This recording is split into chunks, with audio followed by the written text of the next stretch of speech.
In 2023, the World Economic Forum ranked geoeconomic conflict in the top 3 of current global risks.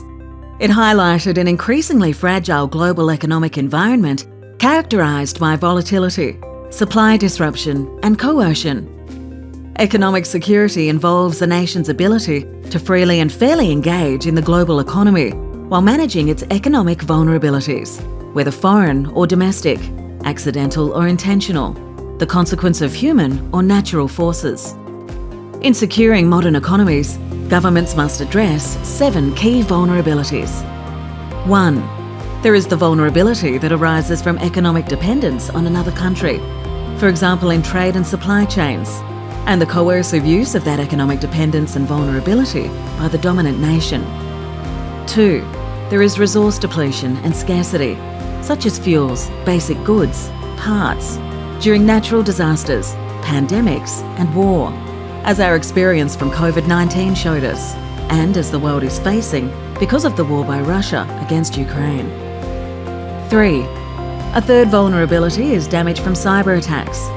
In one recent estimate, expected to cost the global economy nearly $24 trillion by 2027. Damage can also be caused by espionage and theft of research and intellectual property, crucial to adaptation during times of rapid change. 4. A nation's economy can be vulnerable because of technological disadvantage. Nations must be able to create or invest in advanced technologies, artificial intelligence, and quantum computing to compete in the global economy. 5. A nation is vulnerable where it doesn't have adequate human resources because of demographic challenges such as ageing populations, declining birth rates, and low knowledge and skill levels in sciences, technology and engineering. 6. Ecosystem damage creates another vulnerability, one now shared by all nations, with climate change on one estimate costing the globe $16 million every minute and putting at risk basic human security such as access to food and water, and generating economic risks such as business continuity and sustainability. 7. Finally, there is increasing vulnerability caused by the undermining of the global trade system and the undermining, capture and corruption of economic rulemaking bodies such as specialist UN bodies and the World Trade Organization.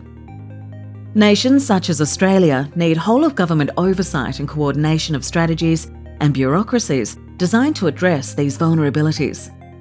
In Australia's case, 3 actions are required by government to secure the Australian economy against these vulnerabilities.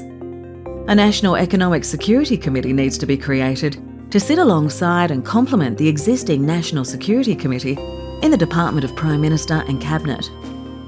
A National Economic Security Strategy needs to be developed involving government, business and universities that aligns existing sector strategies, generates new strategy where there is a gap, and ensures policies and strategies are effectively implemented against targets and timelines.